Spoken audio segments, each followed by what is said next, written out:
Okay, so today it is the birthday of MIES van der Rohe, but by the way of MIES, because he was the last director of the Bauhaus from 1930 to 1933, I thought of also making a short presentation about this remarkable school, which had at its purpose to prepare for the Queen of the Arts, as once it was called, architecture. But strangely, at the beginning, there was no architect teaching in this so-called architecture school. It was just Gropius. Gropius, who himself didn't study in an architecture school for too long. He didn't get a diploma. He was the son of an architect, but and he was an architect, but he didn't have that stiff, long, education in the field of architecture in a school.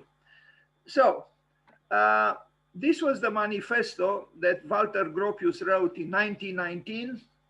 On one hand, on the left, we see the graphic representation of what Gropius tried to say through his words. It's a short text, as you can see. The engraving on the left, which accompanied the text by Gropius, represents the so-called Cathedral of Socialism. And it was drawn and incised as an engraving by Lionel Feininger, the only American artist present at the Bauhaus, as a master, as a professor, so to speak. I will read now the manifesto. The ultimate aim of all creative activity is a building. The decoration of buildings was once the noblest function of fine arts, and fine arts were indispensable to great architecture. Today, they exist in complacent isolation and can only be rescued by the conscious cooperation and collaboration of all craftsmen. Architects, painters, and sculptors must once again come to know and comprehend the composite character of a building, both as an entity and in terms of its various parts.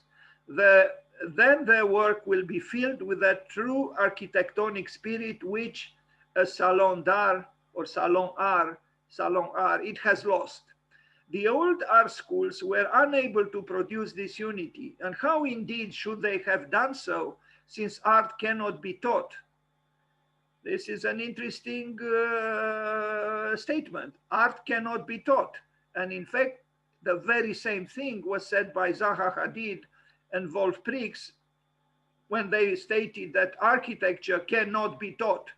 The only thing they thought, both Zaha and Wolf Prix, was that the so-called professors or masters, or call them as you wish, could inspire the students. That's a big difference. Both thought that architecture cannot be taught. And also, as you can see, Gropius thought that art cannot be taught. Schools must return to the workshop. The world of the pattern designer and applied artist, consisting only of drawing and painting, must become once again a world in which things are built. If the young person who rejoices in creative activity now begins his career as in the older days by learning a craft, then the unproductive so-called artist will no longer be condemned to inadequate artistry, for his skills will be preserved for the crafts in which he can achieve great things. Architects, painters, sculptors, we must all return to crafts, for there is no such thing as so-called professional art. There is no essential difference between the artist and the craftsman. The artist is an exalted craftsman, but by the grace of heaven and in rare moments of inspiration, which transcend the will, art must unconsciously blossom from the labor of his hand, but the base in handicrafts is essential to every artist. It is there that the original source of creativity lies. Let us therefore create a new guild of craftsmen without the class distinctions that raise an arrogant barrier between craftsmen and artists. Let us desire, conceive, and create the new building of the future together. It will combine architecture, sculpture, and painting in a single form, and will one day rise towards the heavens from the hands of 1,000,000 workers as the crystalline symbol of a new and coming faith. Walter Gropius. He wrote this in 1919. Now, this is certainly not the text of a rationalist, and it is not the text of a functionalist. This is the text of a mystic. The word hands, the word heaven appears twice, and the last word of this short manifesto is faith. And what is this, crystalline symbol of a new and coming faith? This is not the way a functionalist and a rationalist and a pragmatist expresses himself. Not at all. The logo, the ideogram of the Bauhaus from 1919, which was done by Oskar Schlemmer, an older one, because initially the Bauhaus was in Weimar, then it moved to Dessau, another graphic expression of what they stood for in a way. And this is the amazingly simple ideogram of the curriculum. At the center building, then you have basic courses around, elementary study of form, study of materials in the basic workshop, and then around the building, which is the core at the center, you see the materials: clay, stone, wood, metal, textiles, color, and glass. It was a simple idea in a way, and it just flourished. It flourished because Gropius had the genius of inviting to teach in his small school brilliant people.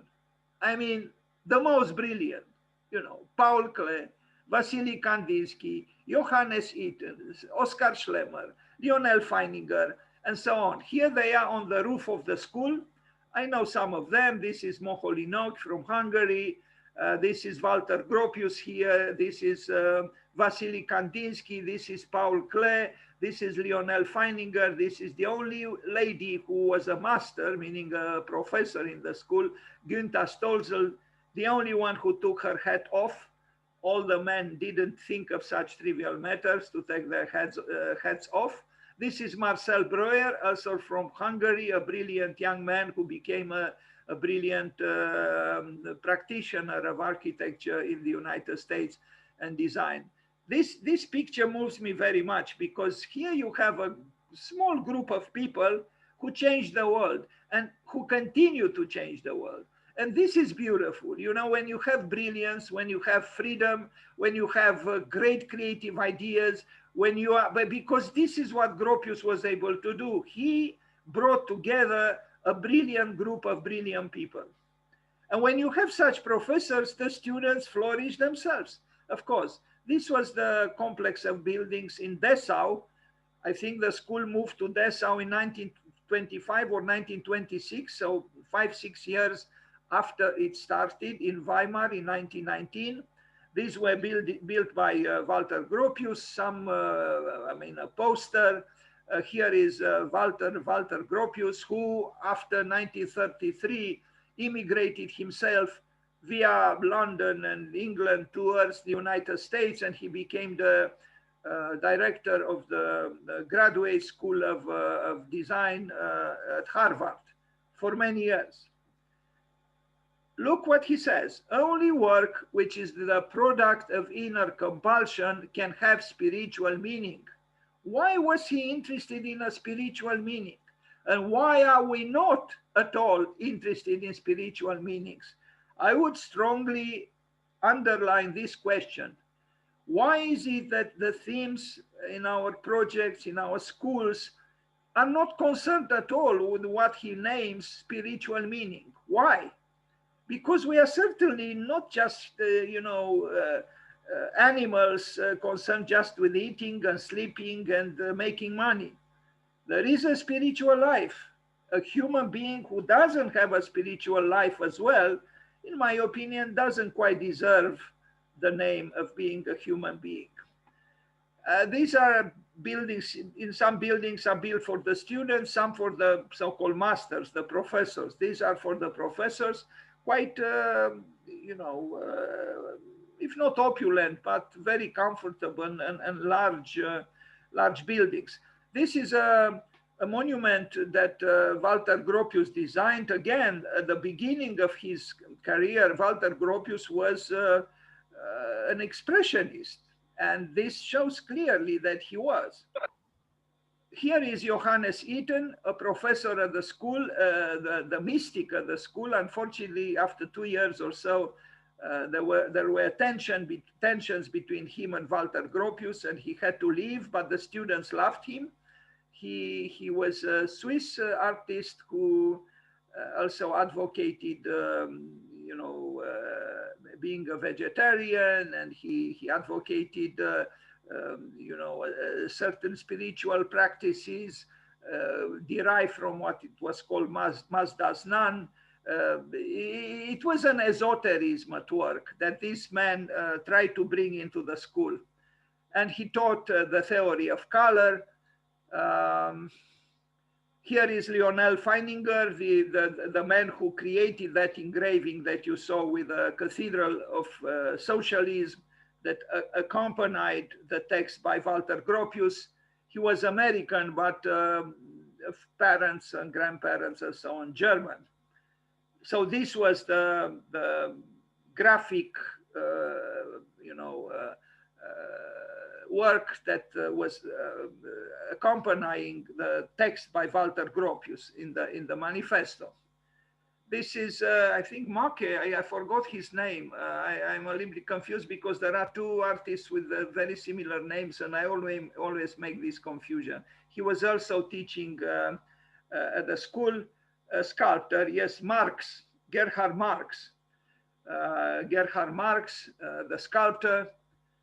This was the prince, the Russian prince, Vasily Kandinsky, a brilliant abstract artist, but also concerned with, he even wrote about spirit in painting, in art, and one of the important artists of the 20th century. And here is a work by him. Now you can only try to imagine how it would have been in this school with such professors. I mean, they understood, they knew what creativity is. They knew that it was about freedom.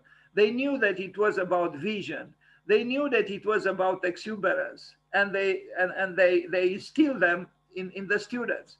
This was the poet of poets in painting, the great Swiss painter Paul Klee, who died at 60, but he was, if we talk about the ineffable, this painter was in a way, I don't know how to put it very well. I think his value in painting is very high.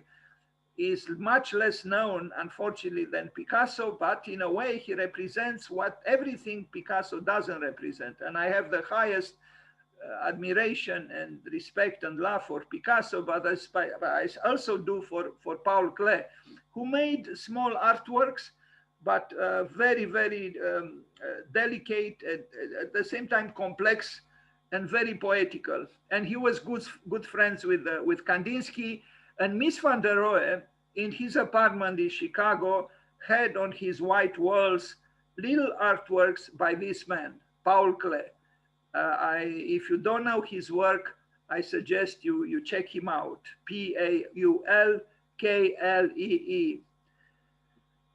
This is a work by Paul Klee.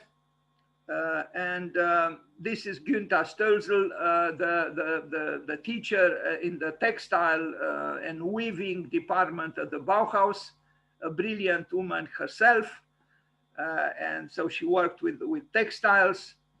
Then this is Oskar Schlemmer, the incredible choreographer, and also the one who created those emblems or logos, or I don't know how to call them, of the school. This was created by him, the costumes and also the choreography.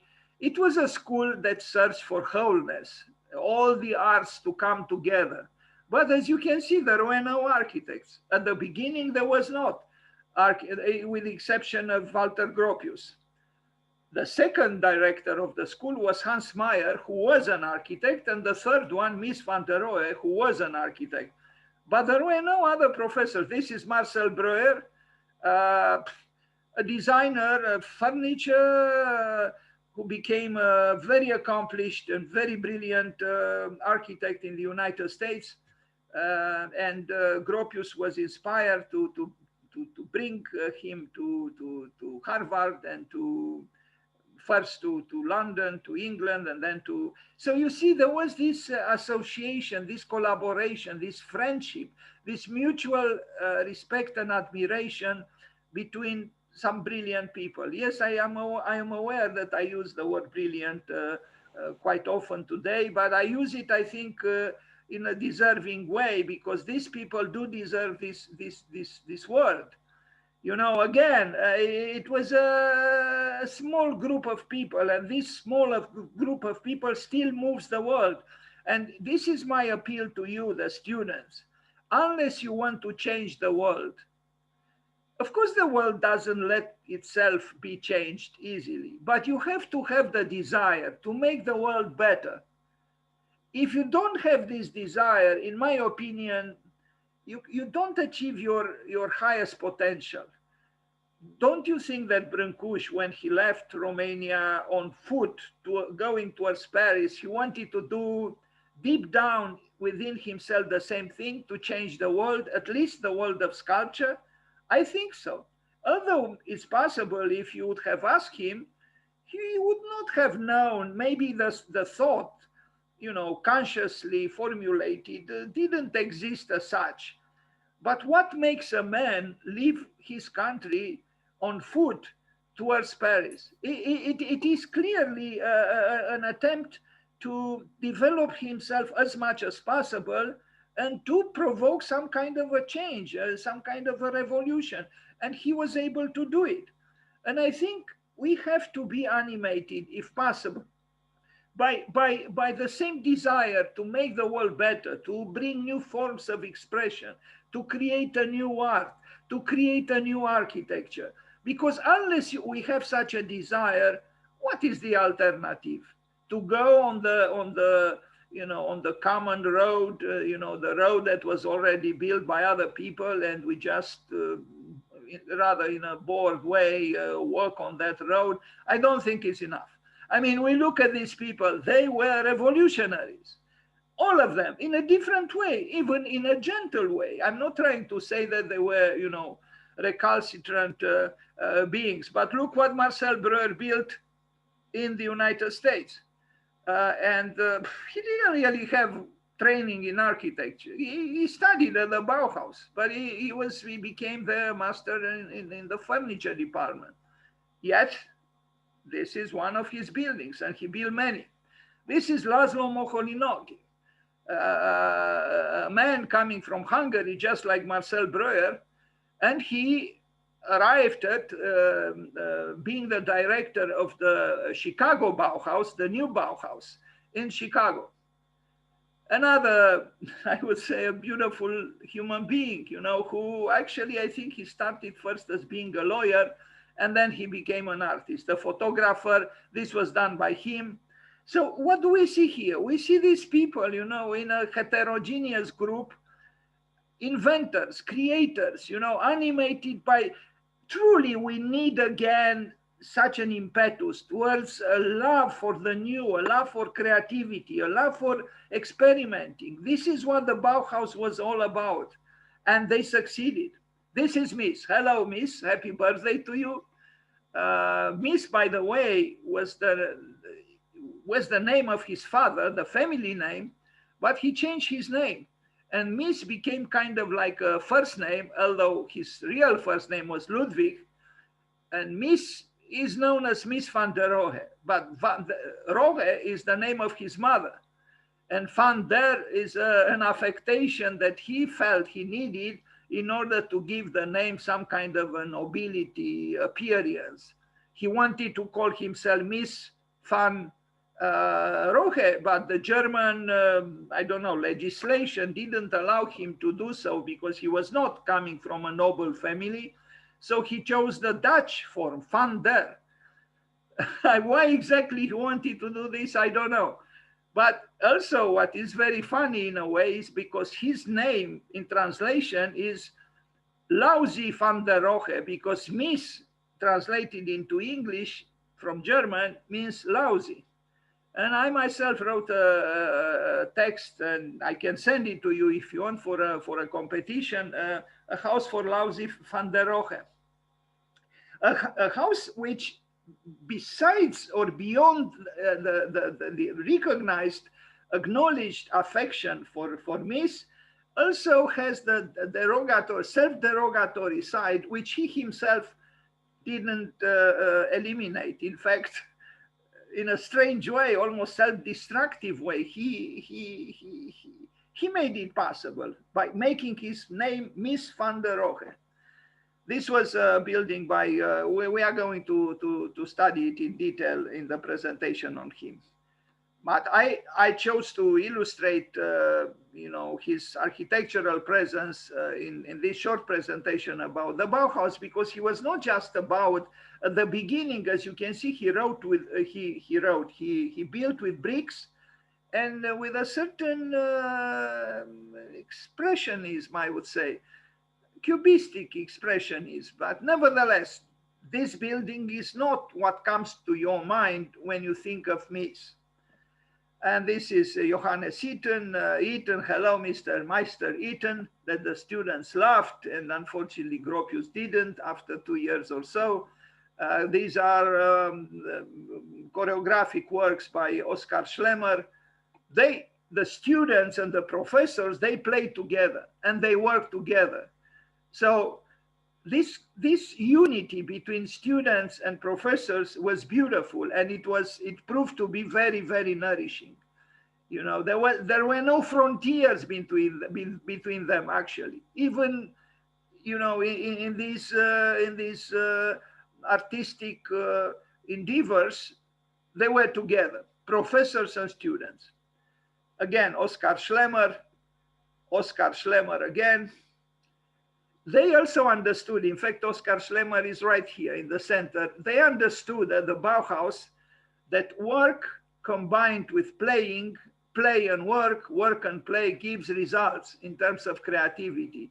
And indeed it did. It's something, unfortunately, we forget so very often. That's what I kept saying. We should have Balul Bobocilor every day. At least the physical design of some rooms to be kept like that, you know, where the imagination of the students is shown and is respected and is not demolished and is not destroyed in the name of so-called becoming serious again. We cannot say that the Bauhaus was not serious. It was very serious. But in fact, it was so serious that it also assumed joyously playing. That's why they were so creative. And look at them here, together. This is not just a group of students. This is a group of students and professors mingled together. And that's how a school of art should be, mingled together, not separated, not discriminated one against the other, together. Oskar Schlemmer again. A world has been destroyed. We must seek a radical solution. This is what Walter Gropius said in 1918 at the end of the First World War. The final goal of all artistic activity is architecture. That's what Gropius said in 1919, the Bauhaus manifesto. The Bauhaus, they published newspapers. Here they are. Didn't I talk about playing? Here they are. Highly creative, highly playing, exuberantly playing. Oskar Schlemmer again. This is also stage designed by Oskar Schlemmer. That's it. And now I go to, because I don't want to continue now with rebellious Vienna. Now we'll talk about Mies, saying again that, and I might do again tomorrow another presentation. We'll see how this one goes. So, Mies van der Rohe, 1886, 1969.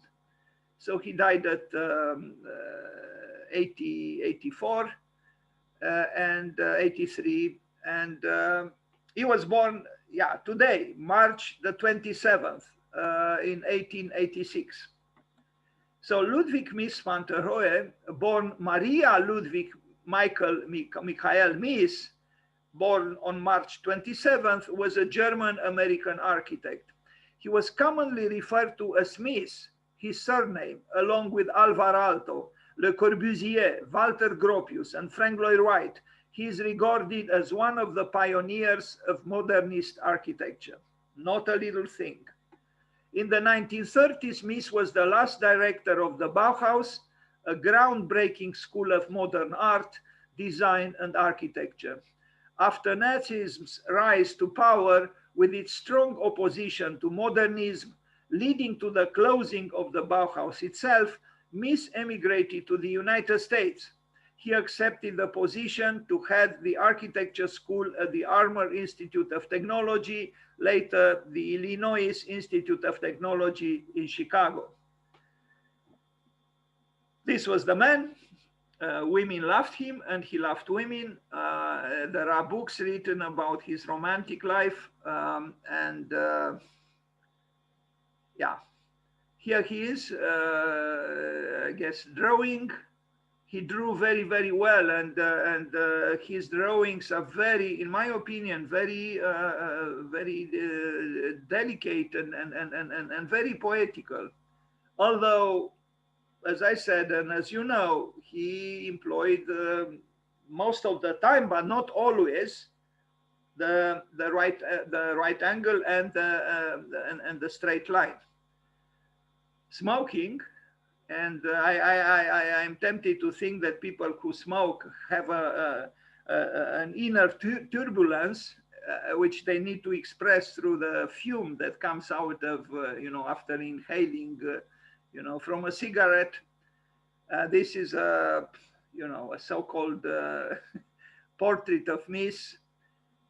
Anyway. Ludwig Mies van der Rohe, the Bismarck Monument in Bingen, Germany, a perspective view. Now you'll see a few works by him that you might not be familiar with, like this one. This architecture is more than obviously monumental. It's a project. It was not realized, and it was dedicated to almost emperor, Bismarck.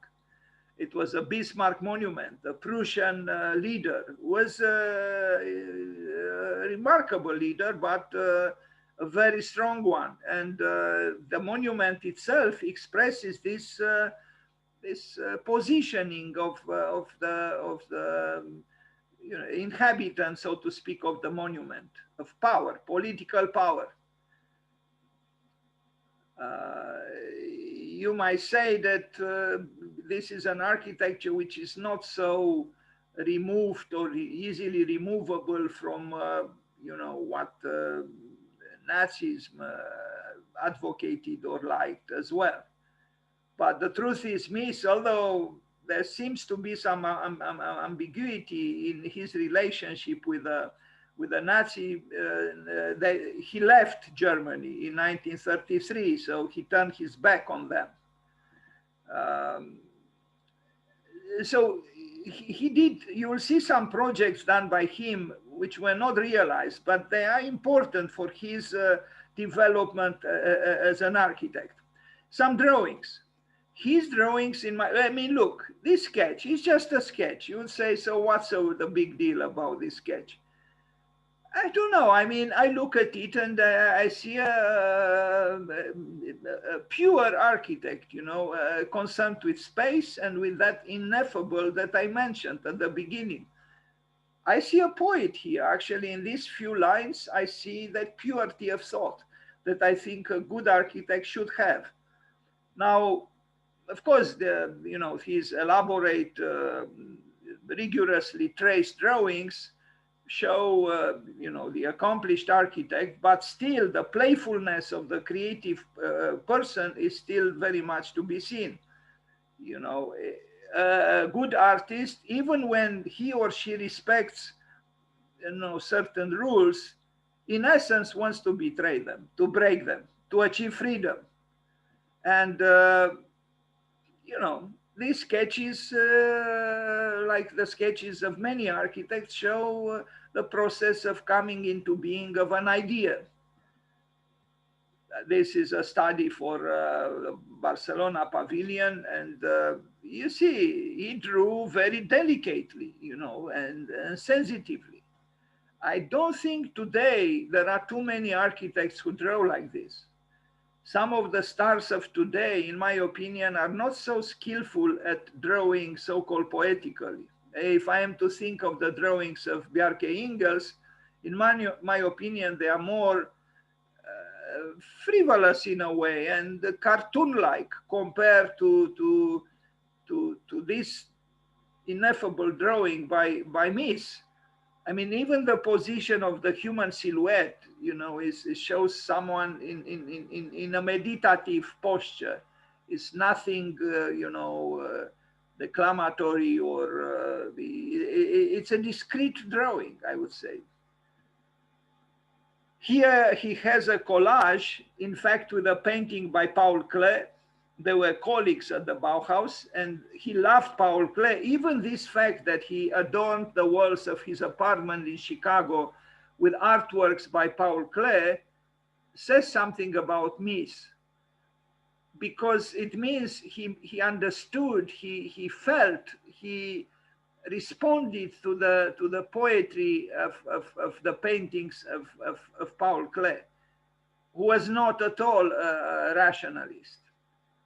Now here he uses Guernica by Picasso, and I don't know, maybe Maiochi, sculptor, I don't know about this one, but all in all, we cannot separate art from architecture. If we separate art from architecture or architecture from art, we arrive at a dry, frigid, sterile form of architecture, which is not good at all.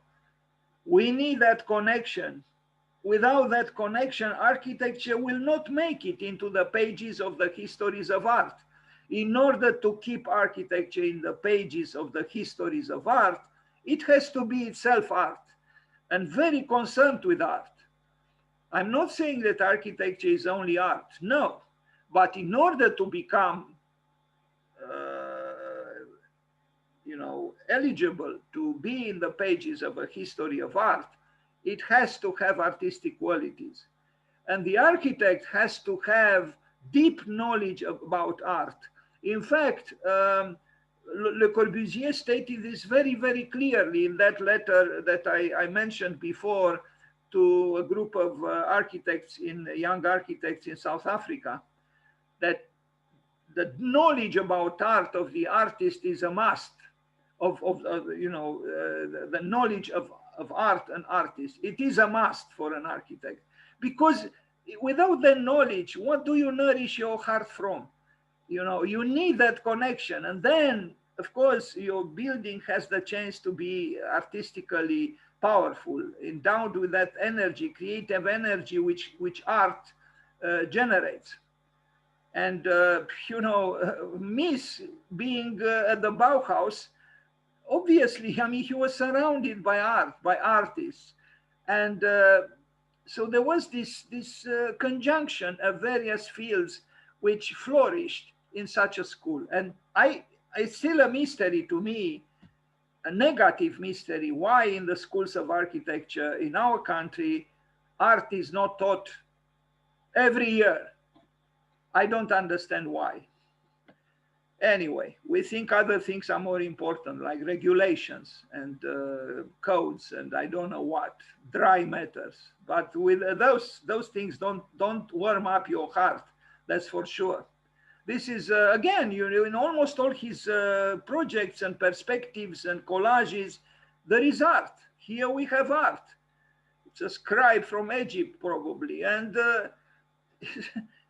it is art that nourishes our imagination. There is no question about it. Yes, very nice drawings, in my opinion. I love this drawing of a skyscraper, which he didn't build, but it's beautifully done. Is essentialist, is primal, is mysterious and yet rigorous. I think it's very poetical. Too bad the building was not built. This was supposed to be the plan. And you'll see another skyscraper he proposed with curves, which he didn't use otherwise. But in that building that he proposed, we see a different kind of MIES van der Rohe. I think this was done for a competition. Anyway, it was not built. But we see the very different worlds, the existing and what he proposed. The existing and what he proposed. He was already an innovator, a revolutionary, if you want. Here you see this skyscraper, this tower he proposed, and look at the plan. Lots of curves and you know, these curvatures show that he was exploring even in ways which he didn't develop afterwards, but he was open to experimentation. This is the tower. Now here there is a problem. I have an amusing one in a way. Look at these trees. Now you tell me what trees are more than twice the size of 4 or 5 floors buildings. This is what architects do, unfortunately. Look at this tree and look at this building. But this building has 4 or 5 floors plus sloping roof, and the tree is more than twice the height of the building. It's incorrect, of course. But, you know, we are all humans in the end, even if some of us or some of them have what we call genius. I mean, this tree should have been about this height, not like this, nor this.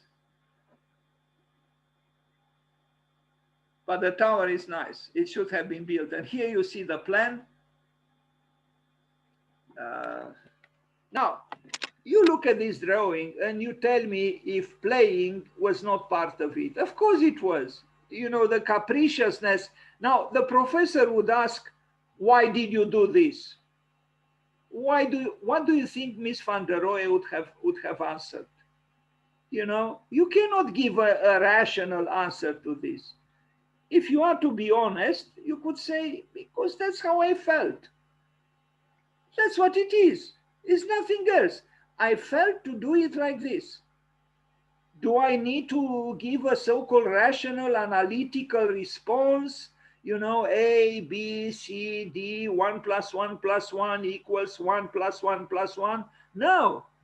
Art is also about capriciousness, if you are to call it so. You know, it's clear here that he was a man subjectively allowing himself to be playful with the form. It's fine. It is fine. It is fine because architecture is also an art. And in fact, if it is not an art, it doesn't deserve to be called architecture. It deserves to be called just building, which is not yet architecture. I kept saying it, and sorry, I will say it again, and maybe some of you already heard me quoting from Paul Valéry, who wrote a little book called Eupalinos ou l'architecte, Eupalinos or the architect, where he asked himself, Paul Valéry, a great French poet, what is an architect? Who is an architect? And he said there are 3 kinds of builders. First, the builder who places a stone above another stone. This is a builder. Then there is the one who places a stone above another stone and makes them talk. He's a master builder. And the third one, Eupalinos being his name, he places a stone above another stone and makes them sing. He is the architect. And unless we achieve arriving at this mysterious singing of the stones, we cannot truly be called architects. You could say, MIES here tried to make this building sing. I know the so-called explanation is not satisfactory to the rationalist who wants to know the facts. The facts. Look at the plan and look at the silhouette of the building, and what else do you want? Anyway, early works. MIES had a significant body of works that he did before he became known for his very, you know, less is more kind of aesthetics. 1908, residential home in Potsdam in Germany. You know, if you see this building, you would not think of Mies, of course. But he was young. I mean, this was 11 years before the Bauhaus was founded. And it was the beginning of the 20th century. It's a building, you know, traditional in a way, you know, if we can call it so. If you had doubts that it was by Mies, you can see his face right there. Yeah. Now, even in the so-called traditional architecture, or close to being traditional, if you study more carefully the buildings, you see certain traces of what Mies was to become.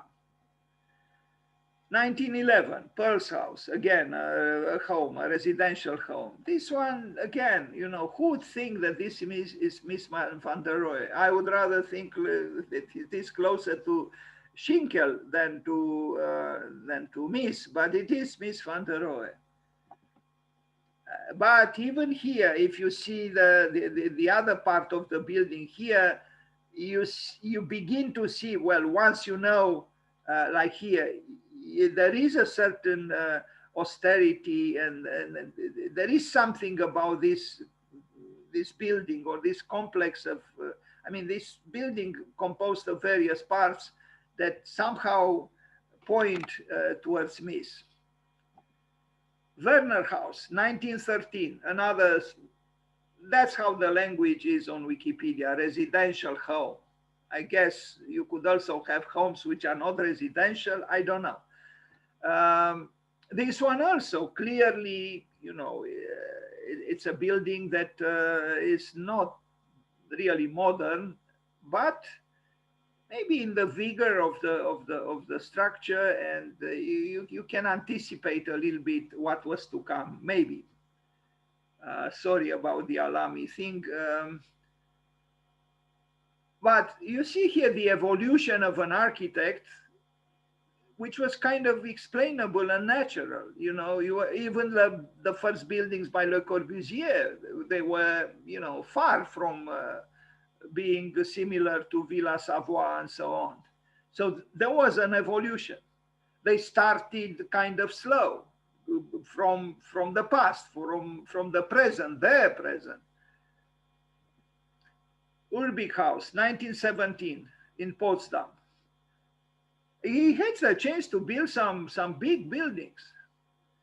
And he was lucky at that time. I don't know how architects got the right to signature. He didn't complete his studies. I don't even know if he studied in a school at all.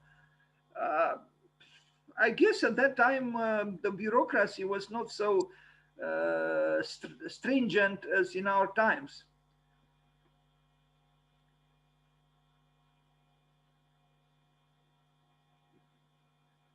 Now, a little bit sweet note for the, you know, to be considered, you know, a genuine Alvar-Aalto.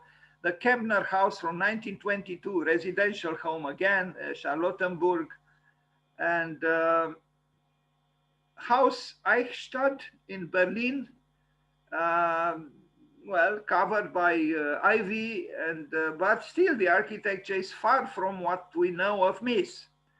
This is a model. It took him a while.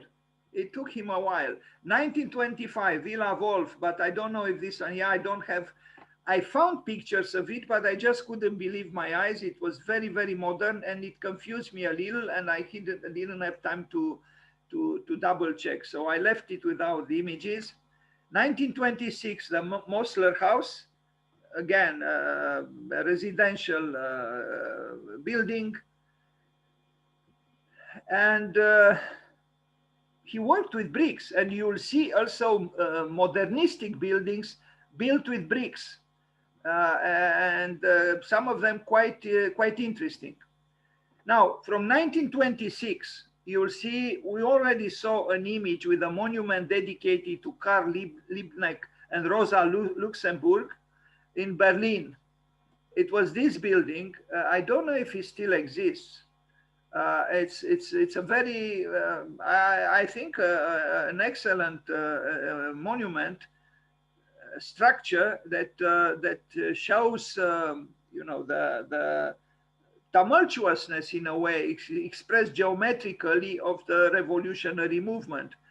And there is expressionism here. Yes, there is a cubistic kind of architecture, but also there is expressionism. There is emotion. There is it's not static. It's dynamic, and it even has social and political concerns. You look at that star there, and it's a building that seems to say. MIES van der Rohe, I am not indifferent to the injustices of the world, and I'm not indifferent to the quest for a better world. Something we should also whisper or say or even scream. This is an apartment building from 1927, quite interesting. It makes me think almost of Adolf Loos. And he is already, as you can see, he got rid of the sloping roof, and yes, he still has symmetry, but it's interesting. You can tell the architect had skill, and he did indeed. Now, the Weissenhof estate, this is very interesting, and unfortunately, I don't have too many pictures. It deserves a presentation just about it, because the Germans in Stuttgart had this brilliant idea to invite excellent architects, the best of their time, to build an apartment building or a house in Stuttgart. And MIES was the one who coordinated the site plan and who also built a large, long apartment building himself.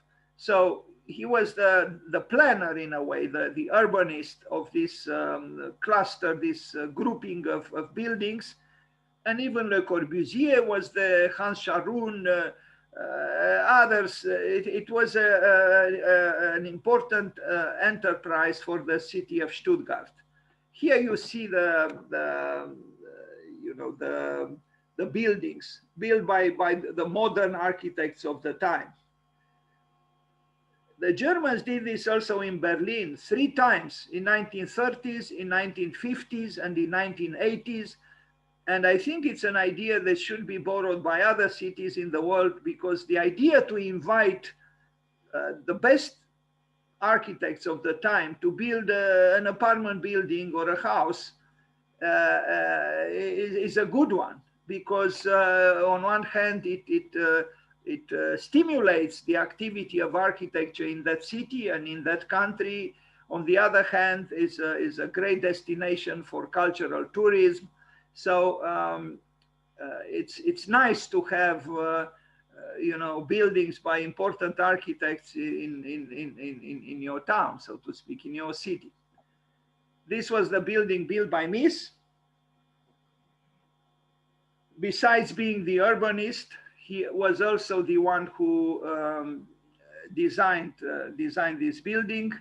Here is a drawing for it's 2 apartments, the staircase. It was an apartment building that he did besides doing the urban planning. But this Weissenhof is very well known and very, very, very important for the history of modern architecture. So if the pandemic goes away, I suggest to you, if travel begins again to be very possible, if you arrive in Stuttgart, it's not too far away from the train station. If you arrive there by train, which is not very probably you'll arrive from the airport, but anyway, you will find Weissenhof in Stuttgart. Again, the building by MIES. I'm still emotional when I see this. I still see something very young, the young spirit of these pioneers of modern architecture. They were innovators, and I truly think that creativity is the most important thing you should aspire towards if you are an architect. Because if you are creative, as I keep saying, you even forget to eat. You don't need a lot of things if you are creative, where you find joy in creative expressivity and because you are also playful. You invent, you create something new, you create life. Of course, this is a source of joy. And if you have joy, what else matters, really? 1928, another house by him, and now it's also apparently an art museum. This is also resolutely modern, but a different kind of modernism that Mies arrived at, because he still used masonry walls, brick walls. But it's true, the building, you look at it, you wonder, is this a house, a home, or a school? Or, it could have been a school, but it's not. It was a house and it became a museum. It has something a little bit, in my opinion, too institutional. It's true. But, he was searching for his language, for his thing, so to speak.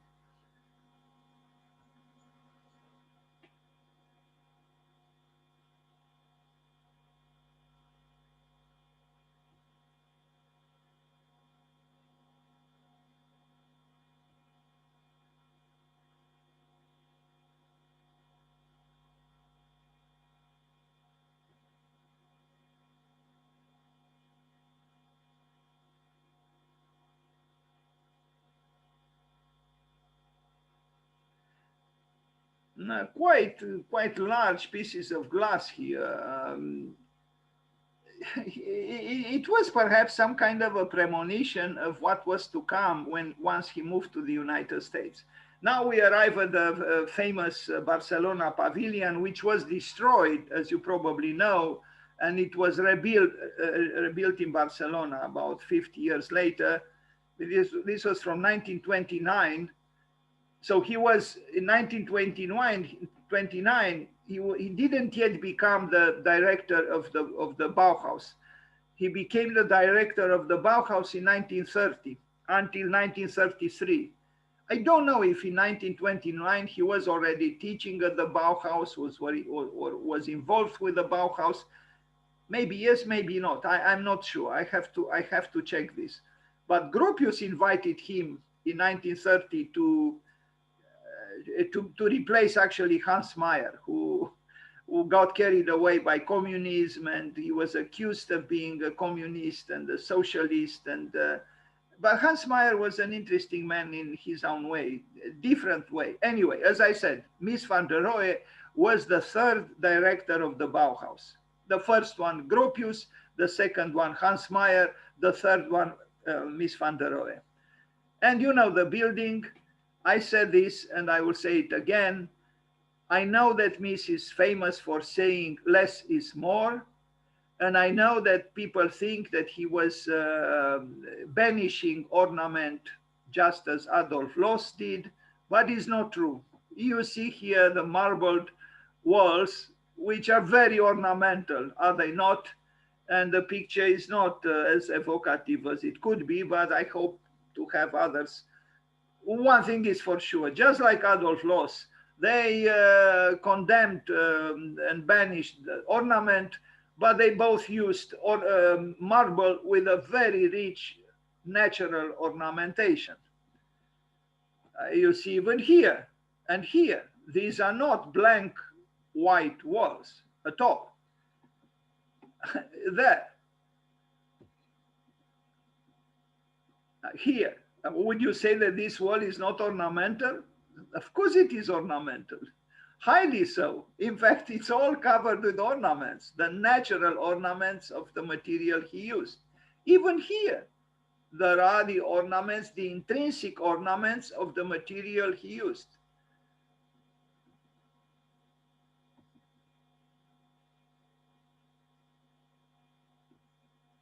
Now, this is some kind of a study. I'm not sure for what, the energy fields or whatever, because the truth is the plan is geometrical and is rectangular, but because of the freedom of the composition, it might generate such studies for those who want to analyze, so to speak. Look, the architect who doesn't use ornaments. This is incredible. I mean, in fact, it's hard to come upon a more ornamental wall than this one, because the whole wall is a giant ornamentation.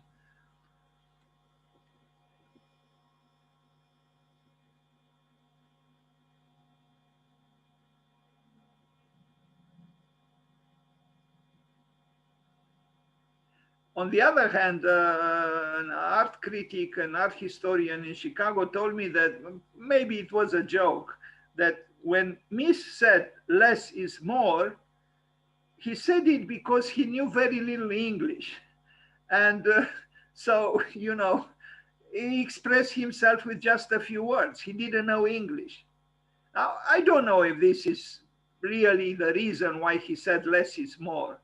But this is what art historian told me. On the other hand, I want to tell you that I wrote, kind of thinking of Mies, a little poem. It's not really a poem, or it is maybe kind of like a Japanese haiku. It goes like this. It's called Less and More. Many times less is less. A few times less is more. Many times more is less. A few times more is more. What did I want to say? Is that in the hands of someone as skillful as Mies, less indeed became more. But this happens rarely. Only in the case of some brilliant artists and architects, less is more. Many times, you know, less is actually less. When you don't have talented and sensitive and intense and even scrupulous, perhaps, artists and architects, you just get a poor architecture that tries to justify itself with this dictum, less is more. But it's not true at all. We know so many buildings, all of us, which are less, but they are not more. They are just less. On the other hand, there is a brilliant, again, I don't know what's wrong with me that I keep using the word brilliant today. I apologize. There is sometimes an excellent Baroque architecture or Rococo architecture. I might call it maximalist architecture as opposed to minimalist architecture. Nobody can deny the glory of San Carlo alle Quattro Fontane by Borromini, a Baroque building. So in that case, more is more. To say that more is less, it would be wrong. Yes, often more is less, just as, yes, often less is less. But rarely, again, in the case of excellent artworks and excellent architecture and excellent music and excellent writing, because you have in all fields the relationship between less and more is complex and it exists. So in a few cases, in the case of the best works, less is more, and also more is more, but only in the case of the best works, I would say. But coming back to ornament, I think there is no doubt that Mies didn't reject ornament. And he didn't reject it even in his own home, where on the white walls, as I stated already, there were beautiful paintings by Paul Klee, his friend and colleague at the Bauhaus. What brilliant body, again, brilliant. But I have to, what can I do about Bauhaus and Mies? What can I do? 1932, Lemke House, another so-called residential home. It's a little bit redundant to say residential home. How else could home be if not residential? This also looks like a, you know, a little school or a little kindergarten. You wouldn't think of it as being truly a home, because it has something institutional about it, because of the large areas of glass. And yeah, I would say that it doesn't quite look like a home. If I saw this without knowing what it is, I would say this is a kindergarten. It's not. Well, it was meant to be a home. In my opinion, here is a problem with his architecture because maybe he didn't achieve in this building that specificity. I'm not trying to say that he should have done a building, you know, like the gingerbread house. No, but if you make a home which looks like a school or a kindergarten, I don't know. I think something is missing here. I think is missing that intimacy, that scale in a way, the scale of a family. I don't see it really actually in this building. The relationship between res publica and res privata here is a little bit distorted because res publica, meaning the public side of the building, is as the upper hand as opposed to the private side of the building. A project for a country house. Here we are in a field that is kind of, you know, transitional between the Barcelona pavilion and the brick buildings that he did and that you just saw. But that was not built. And you see here a certain evolution, you know, from the early buildings that you saw and moving towards what he did here in Brno and then in Chicago. A factory, an interesting building from 1930, already through and through modernistic. In fact, this part of the buildings is very similar to the Dessau buildings by Walter Gropius, erected in 1926. But this is a factory, it's not a school, but it is modern. I mean, this one is modern and modernistic without any doubt. Well proportioned, I would say, and I like these windows which have subdivisions, smaller panels of glass. It's a good building, and of course built very well because it was built by the Germans and the architect was German. So rigor was there. Villa Tugendhat, a very important building by him in Brno in Czechia. It was designated a World Heritage Site by UNESCO in 2001 from 1930. So that's when he began to be director at the Bauhaus. My call to arms in a way to you, the students, is to, when you make a building, why not think in these terms? Let me try to make a building which would become one day a World Heritage Site by UNESCO. Why not? Why not have this ambition to make it so beautiful and so interesting and innovative and complex that one day UNESCO will choose it as a World Heritage Site? I'm sure MIES didn't think in these terms when he made this building, but the effect was and is that years later it was chosen by UNESCO as a World Heritage Site. Here again, these large pieces of glass, but this one I think has more, is closer somehow to an architectural expression, kind of, although it is a big building, kind of being associated properly with being a home, as opposed to the other building, which was smaller, but somehow looked a little bit, for me, I might be subjective with a kindergarten. This is a big villa, and it's modern, yes, and it's MIES, yes, but this one I don't know if I would have. In fact, it might be an interesting question. Why is it that this building looks more like a home than that smaller building, which to me looked more like a kindergarten or a small school?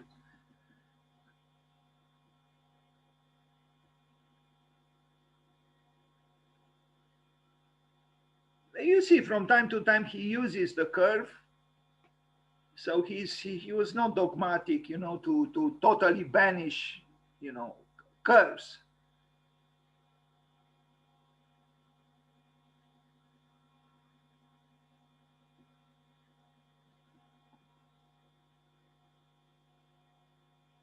There are books published about this building, just about this building.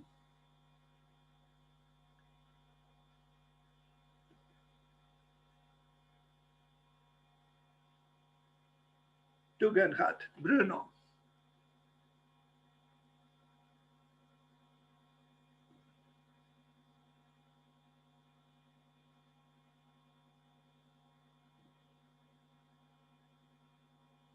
I found on the web, I will not go now into reading this text, but the, you know, the act of building the building was very seriously assumed by MIES, and you can see in this study that it was so. So it is a complex work of architecture where everything contributes to everything else, and there is rigor through and through, you know, from the smallest part to the whole. Sorry, this one shouldn't be here. I don't know why it's here. Now we go to MIES in the United States. So he left the Bauhaus in 1933. The Bauhaus was dissolved. I don't know if he left immediately. Maybe he left Germany, he left Europe, and he went to the United States. From the Bauhaus, several people landed on the East Coast, like Gropius and Marcel Breuer. He went to Chicago, and that's where Laszlo Moholy-Nagy from the Bauhaus also went and started the new Bauhaus, the Chicago Bauhaus, after they left Germany. MIES was invited to head the Illinois Institute of Technology, and from 1939 to 1958, so for almost 20 years, he worked on the plan, the master plan, and he built buildings there. We are going to see some of them. If not, or if I arrive at the conclusion that the presentation of what he did there is not sufficient, I will continue tomorrow, but you will see certain things. This was, all of a sudden, we see a radical change from, this was the city, and this is the campus that MIES advocated and planned. A very different vision about, you know, this educational campus, and he built several buildings himself there, here, including the School of Architecture, the Crown building, Crown Hall is a very nice building, and I have seen it with my own eyes. This was a drawing probably done by him or his office.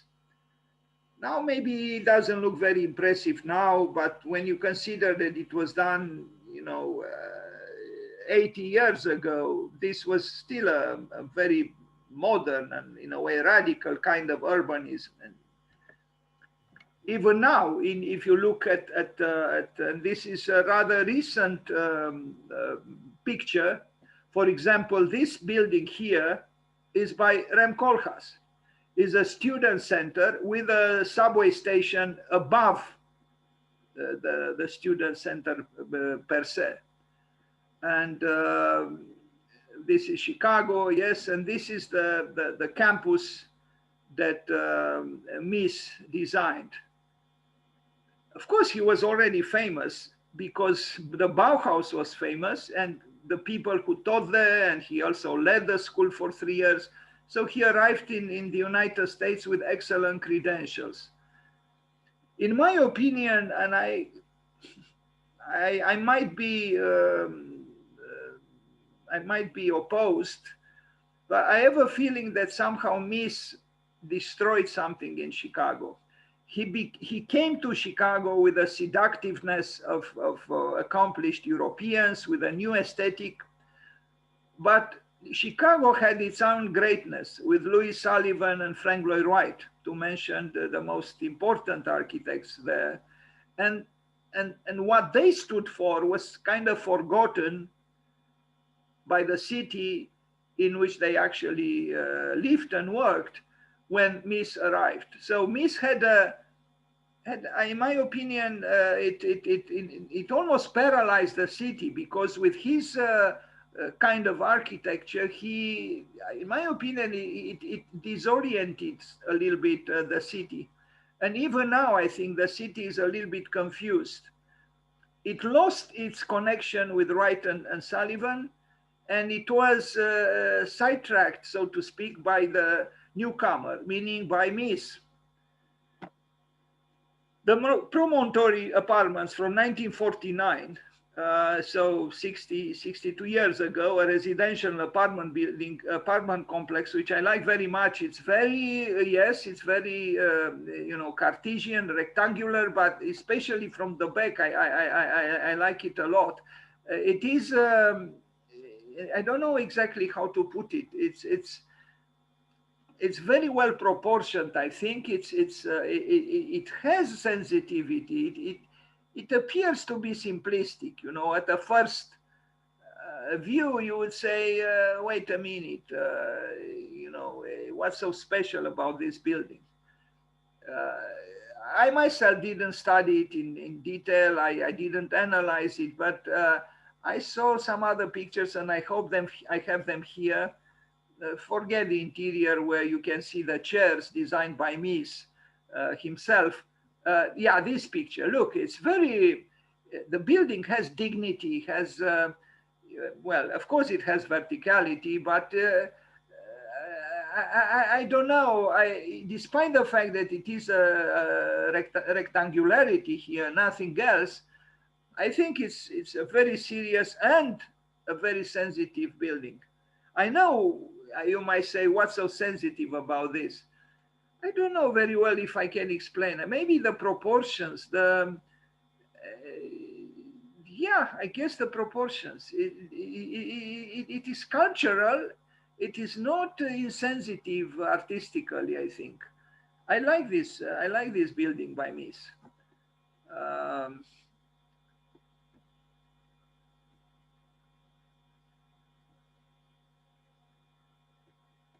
Yeah, then he designed another complex of a residential complex in 1951, Sheridan Oakdale Apartments, and this one is I only saw, I think I only have, yeah, only one picture. It's not as glorious as the previous one and the one that will follow, which is the Lakeshore Drive, a very important building by him, also from 1951.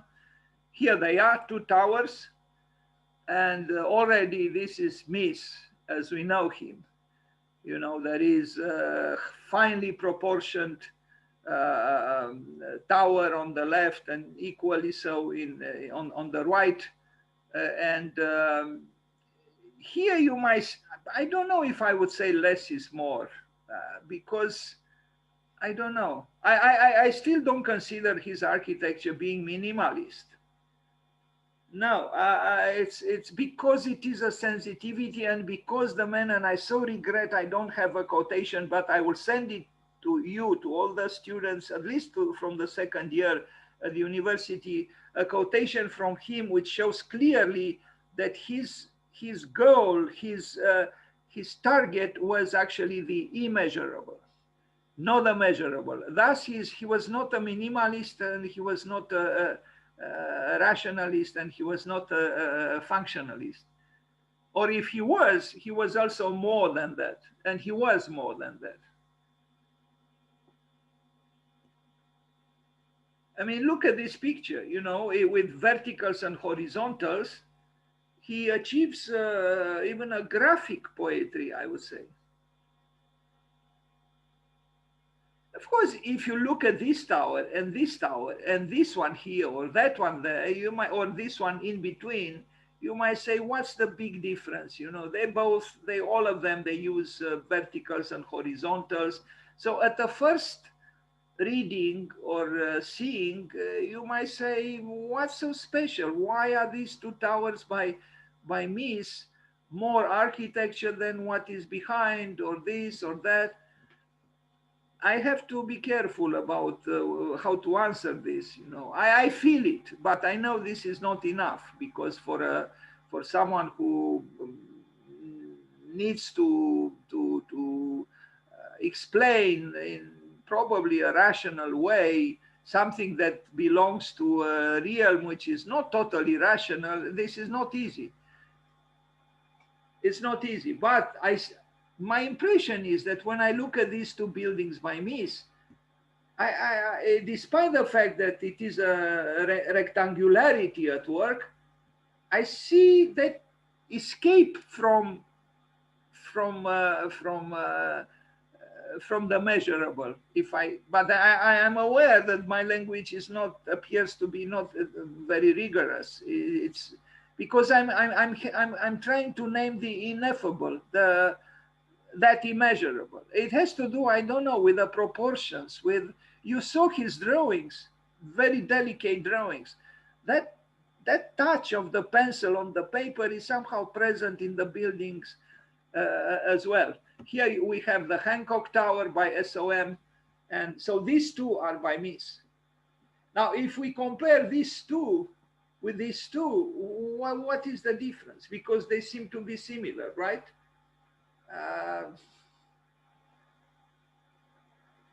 I hope I'm not wrong, but I think these are not by him. They try to copy him or mimic him, and this would be actually, I have to investigate. At this point, I'm not pronouncing myself, but if these are not by him, although they are clearly inspired by him, even in the positioning, these are by MIES. These I'm not sure, but this is the difference. But again, I could be wrong. What if he did this too? But I doubt it. I have to double check. Otherwise, I'll make a fool of myself. These are by him, and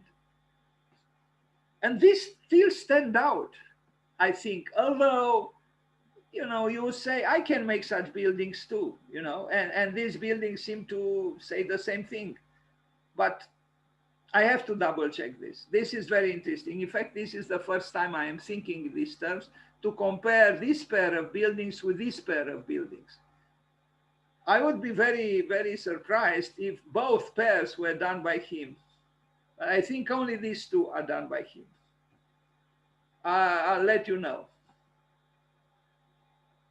Certain things he does, if I can say so, he does repeat himself a little bit. I mean, because he has a language, he has the MIES language, it's his architectural language, and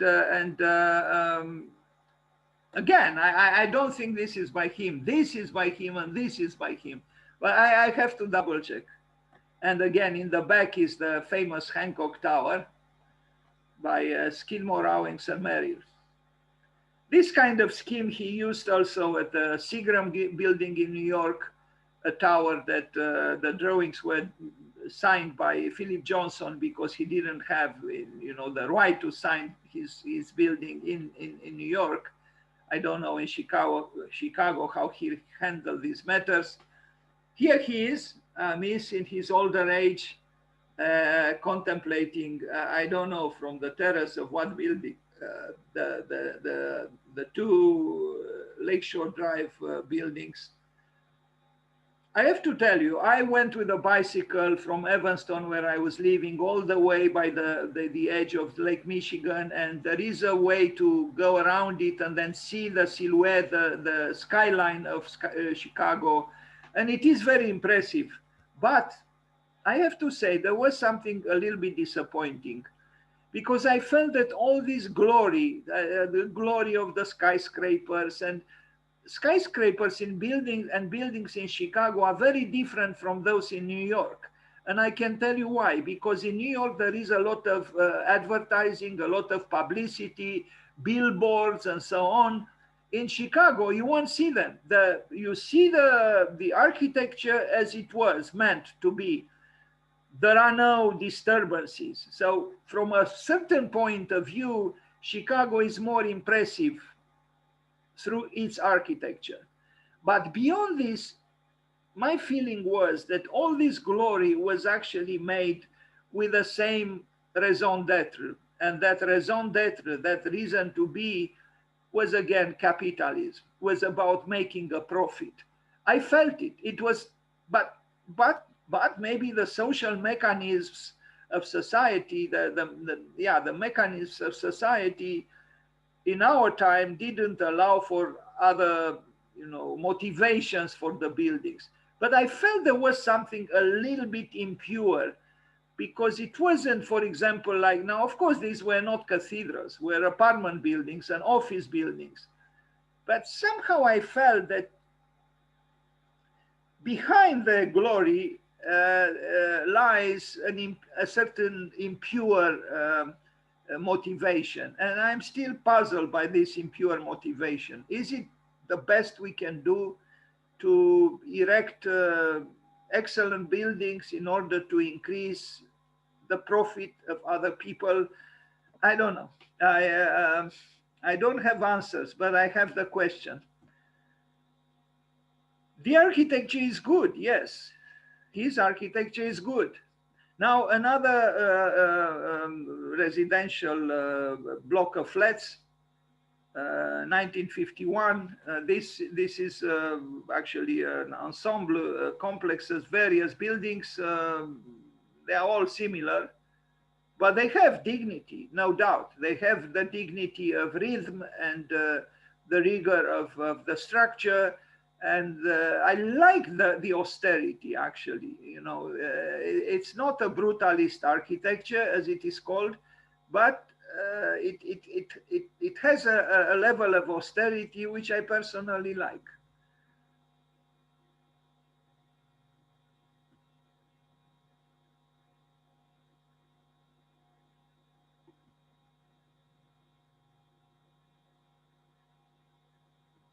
Okay, now we arrive at the famous Farnsworth House, and I'm sure the students know it because they even had to know it before they entered the university.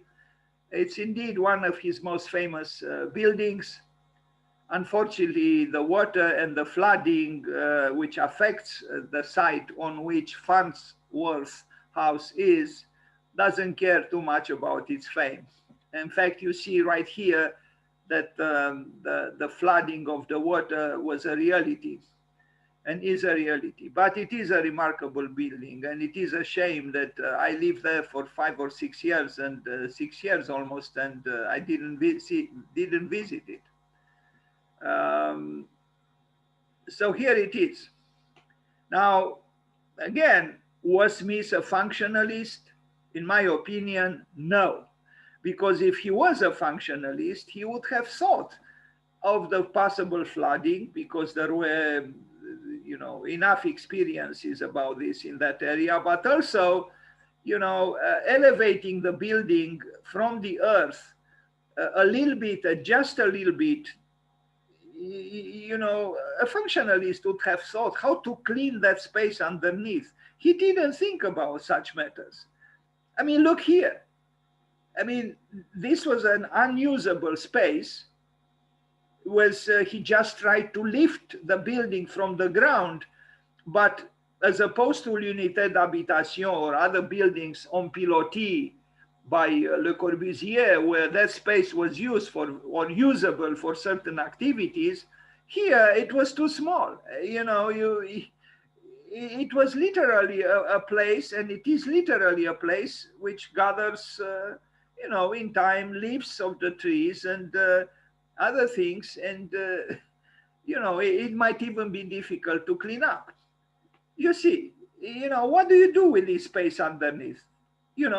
I am not a functionalist, but nor was he. He was not a functionalist. A functionalist would not do something like this. In time, this space underneath would become who knows what. So, there, again, he had a purity of vision, graphic vision, an artistic vision, an architectural vision, but he was not a functionalist, not in the strict sense of the word at all. And I'll show you other things that do not quite work in this very, very famous building. That it is flooded, you know, it is flooded, but it's not just that. For example, you see here the kitchen.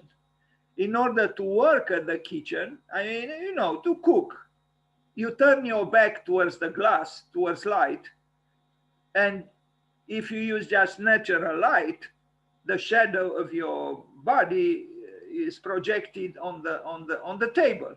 So this is not actually very comfortable, I think, to work with the back towards light when you work at the, you know, at the counter, the kitchen counter. I don't know if I have here images in detail with that kitchen, but you still see it here. Yeah, it's so again, you know, it was the artist MIES van der Rohe who designed the plan in a certain way. But look, the curtains are lifted, the water is almost, in fact, it did enter the house, and it's not the first time. I was told that this happens regularly, that this very famous building is flooded. It's not a joke. Look at this. The water is inside. So yes, the house is a manifesto of purity. It is a pure building. In fact, more pure than perhaps should have been. But it's so pure that the water punishes its purity, you know, the flooding. And it's almost like the revenge of nature on, you know, on a very pure thought, which neglected some of the things which are part of life.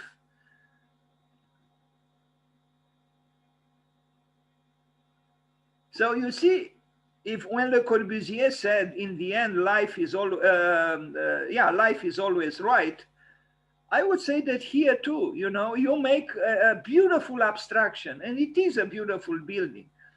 But because you ignore the practicalities of lifting the building more or create a certain base, or I don't know, to think of, this building is ridiculed now by this flooding.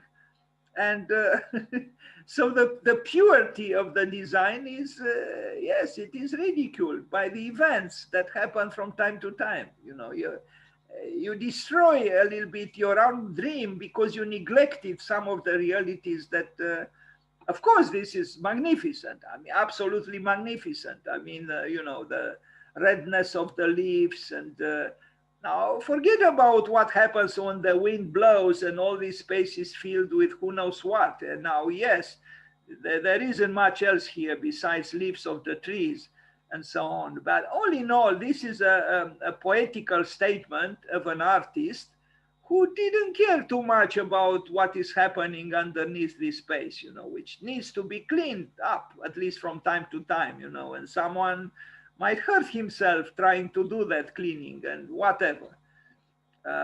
Otherwise, yes, it is a dream. It is an architectural dream.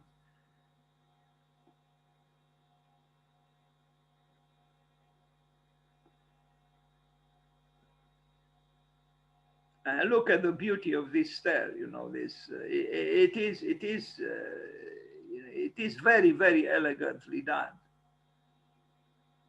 and at the same time rigorously and structurally sound.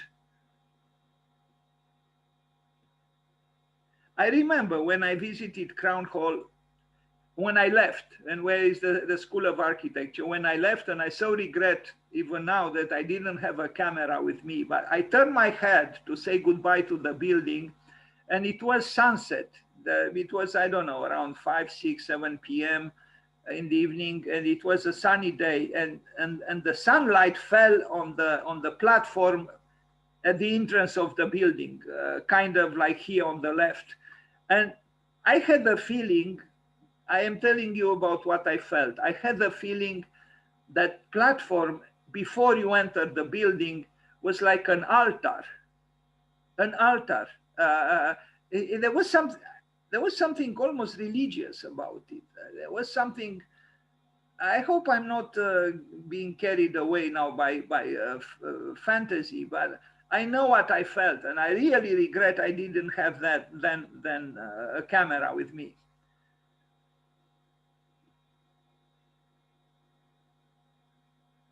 Farnsworth House, a good building. Now, apparently, he fell in love with the client, and the client with him. And what can you do? You know, architects are irresistible, it seems, to some people at least. But anyway, the furniture also was designed by him. I'm not sure about these chairs, but these were designed by him.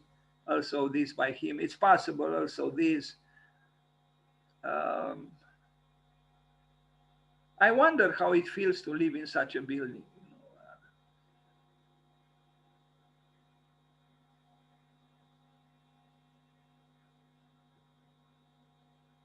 But even here, you see, it doesn't matter. The architect is German, the craftsmen are American. It's built well, but you see rust, right? Rust is saying to the whiteness of that covers these constructive elements, I do exist and you have to acknowledge me. So the impurity, so-called impurity of the elements manifests itself. Doesn't matter how so-called pure and clean the dream.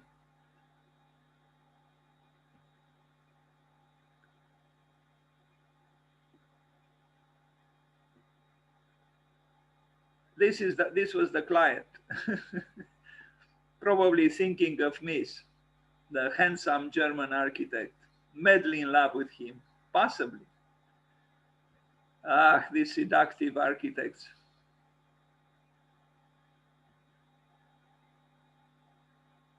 I mentioned that, you know, what I saw at Crown Hall exactly because it's a similar condition with what you see here, and we'll arrive there.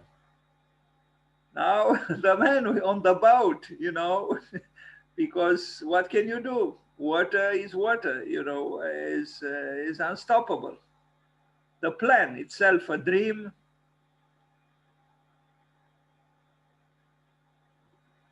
But you know, even if you have this house, I mean, this lady, this house is hers, right?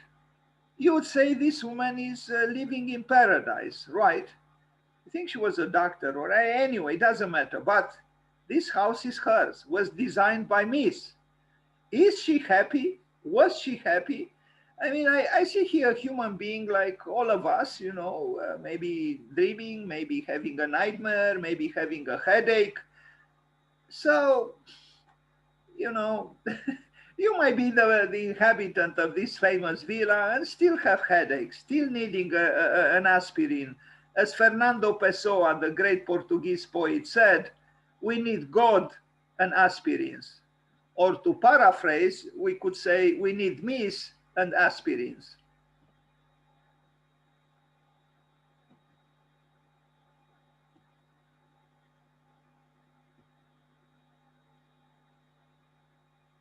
One thing is for sure, if this building is done in the school, it's very possible someone in the jury would say, wait a minute, what's going on underneath these glorious buildings, these glorious prisms?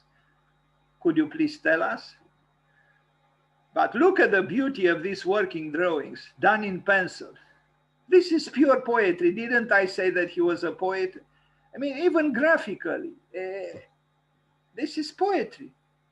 Yes, it's a Cartesian poetry, but in a way, the language is not proper. You know, once you say it's poetry, it goes beyond being Cartesian, although the lines are, you know, serving a rectangularity.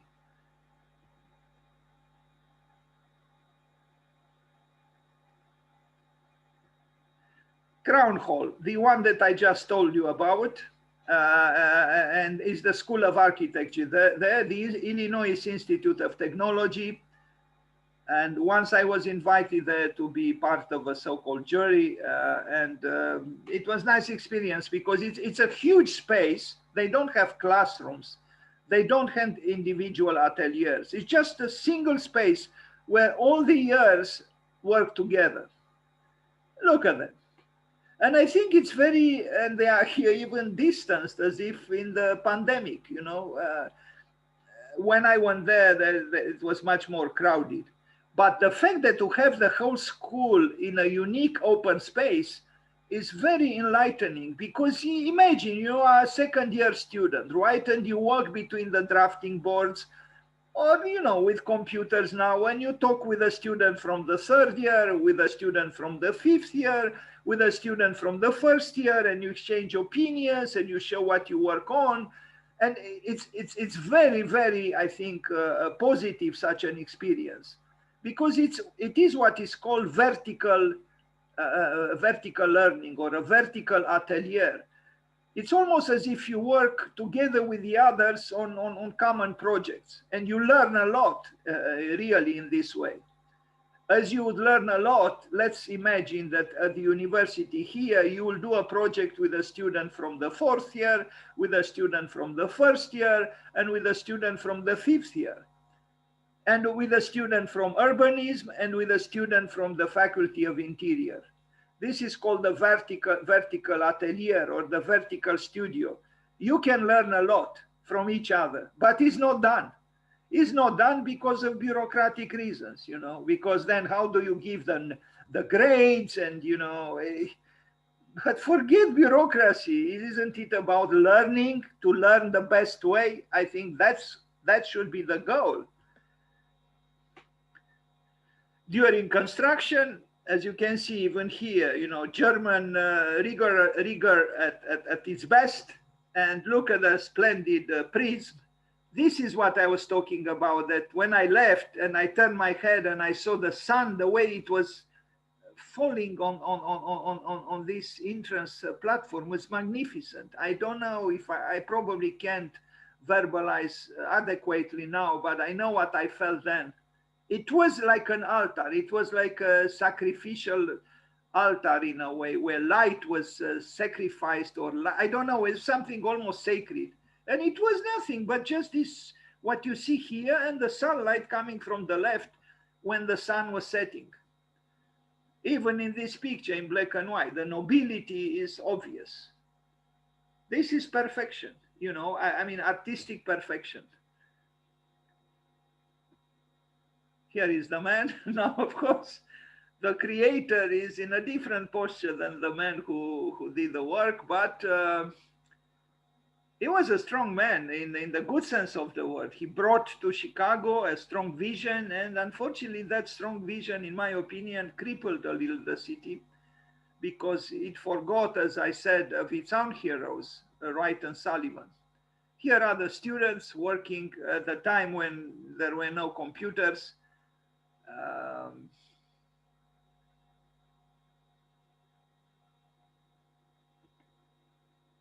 So here it is, the Illinois Institute of Technology, where the School of Architecture is. It is a temple of study, so to speak.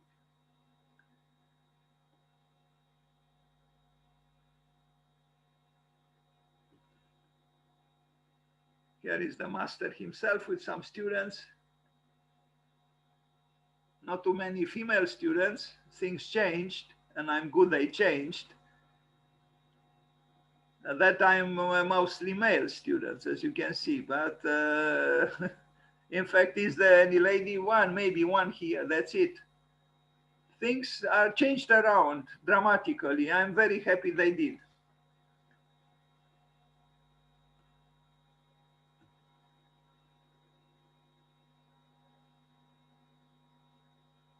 Well, the architecture, it's obvious for all to see that it belongs to the same author as the Farnsworth House.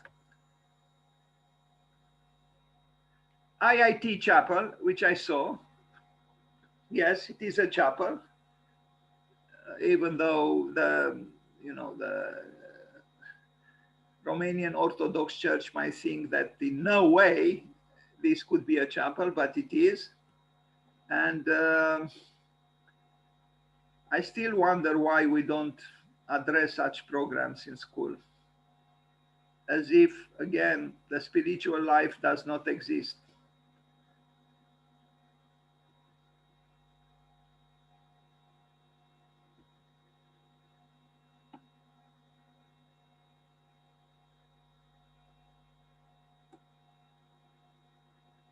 It is an essentialist, fundamentalist architecture, which through the purity of its geometry, in this case, serves its purpose.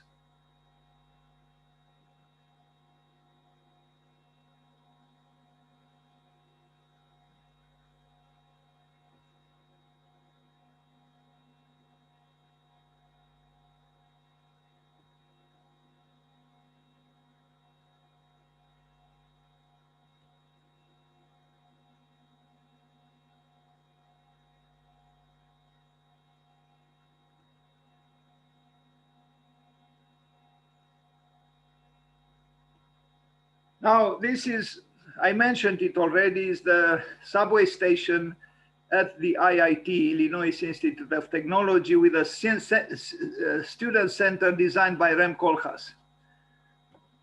And now the Chicago Federal Building, also by MIES, is MIES through and through.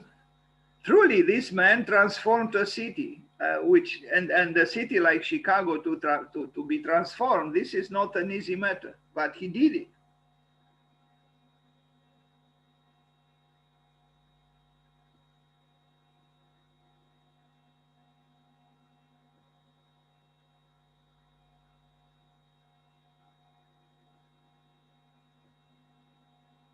A sculpture by Alexander Calder. Now, could anyone tell me that this architect was not searching for the infinite? He was. He was searching for the infinite through the finite. In other words, he was searching for the immeasurable through the measurable. As Kant said, an architect of great buildings should do.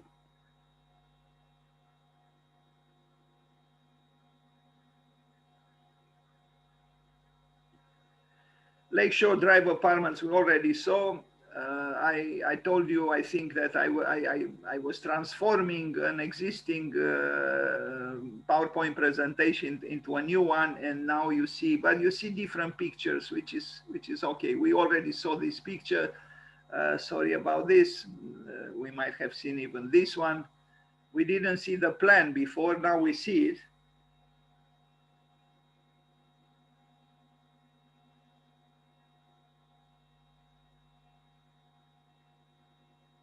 It appears to be very rational, but if you study carefully, you might discover things that might not be so rational. And they were done exactly because the architect was searching for a pure expression of a certain architectural vision.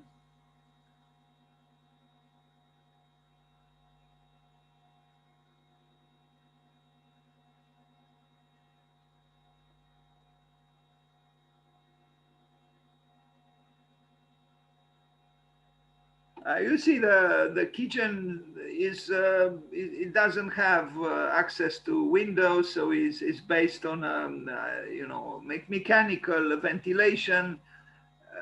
If this works, it's fine, but if this doesn't work, as it doesn't in some countries, then it's problematic. But he left towards the edge of the building only the so-called clean functions, you know, only, you know, living room and, you know, dining room and so on, bedroom, nice. But it requires a certain level of mechanical sophistication.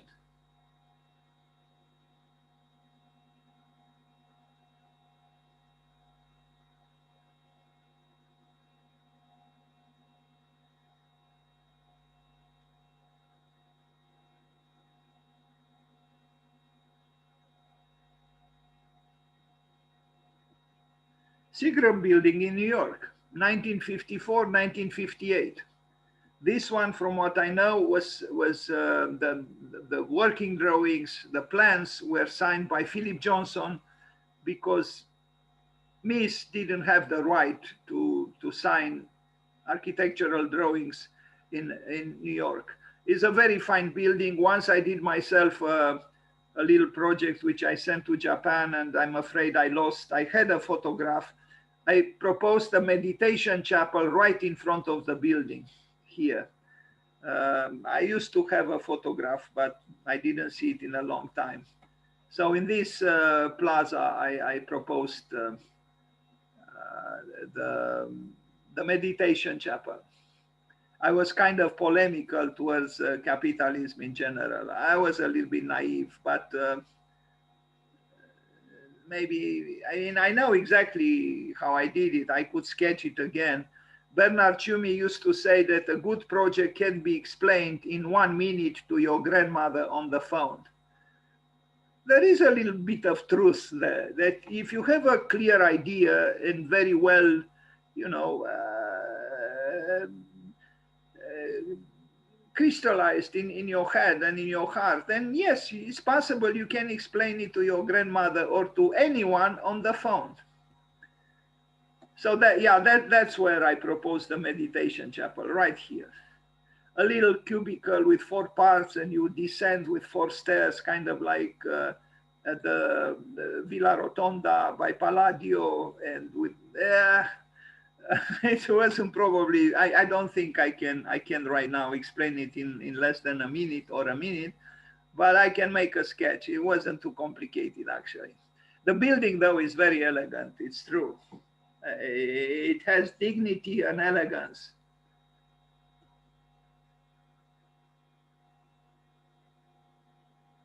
So the actual building begins from here, you know, and then this is the plaza, and here is the meditation chapel I proposed.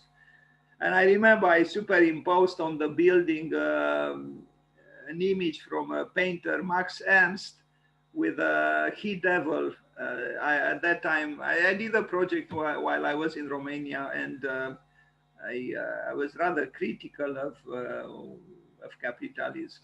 I still am, at least to an extent. Anyway, the building is very fine and very elegant, as I said, perfectly proportioned. Really, it's a beauty even in drawings. And again, you take the same program, the same square meters, the same everything, the same structure, and you'll see you get a different building because something, that ineffable element is missing, which was generated and arrived at by MIES. The Berlin National Gallery of Art. Now this is a building built back to his country, to Germany, and you probably know it. It was renovated for a few years. Now, I hope I have also pictures with it. I should, yes. Yeah, this is the building. It's a fine building. It's, you know, look at that, you know, roof almost floating above the actual enclosed space. It's very elegant. It's structure, yes, but it's going beyond structuralism. It's going beyond any ism because of that ineffable element, which I try to approximate with words, the immeasurable, or, you know, longing for the infinite, if this doesn't sound too, you know, sentimental.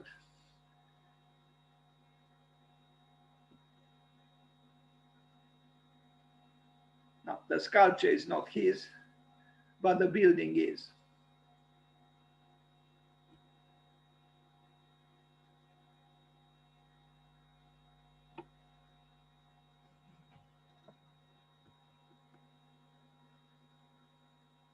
Here on the left is a building by Renzo Piano, but this is by MIES, the lousy. I wonder why he kept that name, you know, because he knew what it meant, I'm sure. Anyway, the National Art Gallery of, I don't know if it's called the National, the Art Gallery of Berlin, or Modern Art Gallery of Berlin. Not far away is also a building by James Stirling, a postmodern building, which ruined the reputation of James Stirling being a formidable modern architect. But that's what postmodernists did to other architects as well. Even Dan Coma designed in the 80s absolutely horrible building with some kind of a caricature of a Greek column, huge, huge. Look at this ceiling, you know, look at the column, you know, how you wonder, does it touch, does it support the roof at all? This giant roof is almost floating.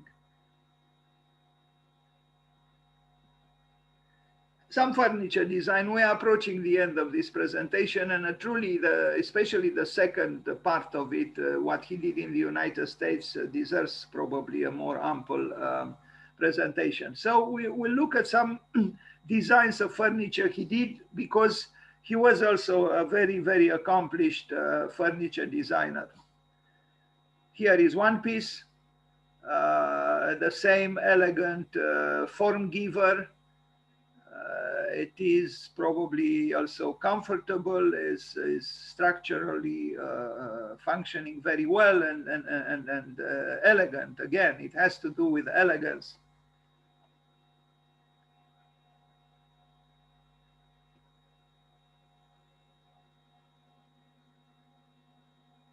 Personally, I don't understand why students of architecture in the architecture school here don't also design furniture. I don't understand, because it's well known that all the important architects designed a lot of furniture. Frank Leroy did, Le Corbusier did, Mies did, Alvar Aalto did, Kahn didn't, but Kahn was really an exception. I can name other 20 great architects who all designed also furniture. And I think students in architecture should also have at least, you know, 2 or 3 projects where design furniture. But even if in the school you are not asked to design furniture, I suggest to you to try to design a chair. It's very, very interesting, and it's very, very even therapeutical. Trying to design a chair is very challenging. In fact, Mies said that to design a chair is more difficult than to design a skyscraper. And it's true, because a skyscraper usually has the same floor all the way up to the top, while a chair has a complexity. Yes, it's a small object, but it's not easy to design a good chair. Try to do it, and you will not regret it. That chair would become some kind of a self-portrait. If you allow yourself to be fully in doing it, you'll realize that in the end, the chair will be some kind of a self-portrait. It's very nice to design a chair. And you'll be in a great company, because, as I said, most of the important architects designed a lot of furniture. Zaha Hadid designed, Lina Bobardi designed, everybody designs chairs, except the students in our school. I mean, the School of Architecture.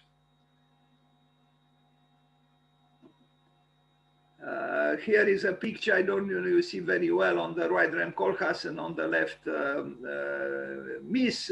Mies has on the wall, you see 2 paintings. Those were by Paul Klee. I mentioned this already. Again, Mies. Mies again. Sorry, the resolution is not great. He was always smoking cigars, like other architects who smoke. They love cigars.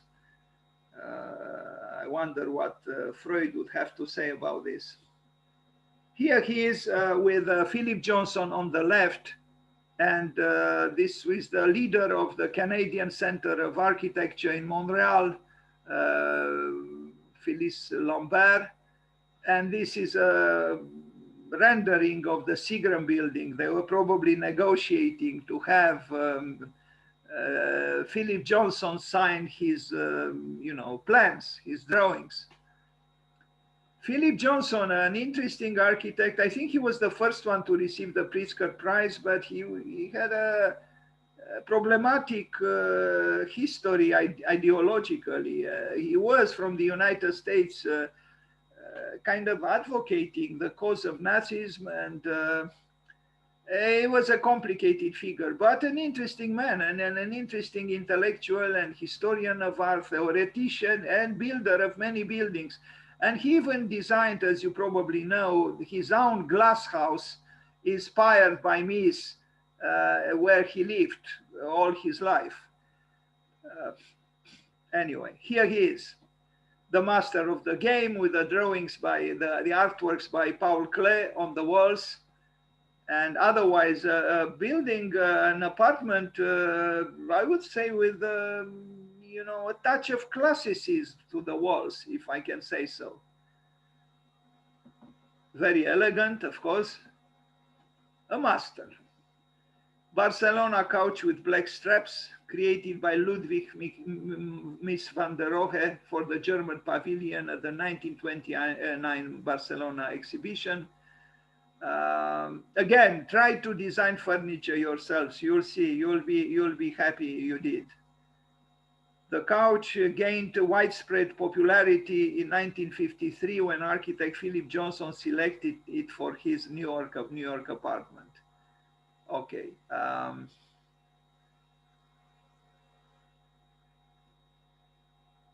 Chair, this one also very elegant. You know, he was an aristocrat, although he was born in a rather modest family. He became, through his working on himself, an aristocrat of taste, of design, of architecture. So while it is true that the environment has an effect on us, we could also emancipate ourselves if we are born, let's say, in less privileged situations or conditions, and we can become, you know, we can transcend in a way the limitations of our upbringing. Didn't Brâncuș did the same, you know, being born in a little village in Romania and then arriving at the pinnacle of sculpture and art, world art in Paris? Yes, he did. So it shows it is possible. If you have an ardent love for art, for architecture, for ideas, for culture, you elevate yourself, you grow. Even if you didn't have wings at the beginning of your life, you can make those wings yourself, so to speak, through emancipating yourself, through ideals, through hard work, through inspiration, through creativity, through exuberance.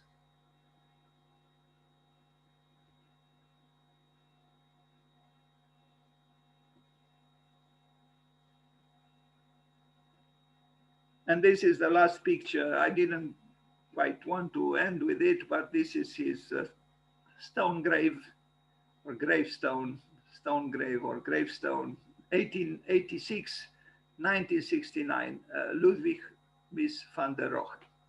Thank you very much and happy birthday, Miss.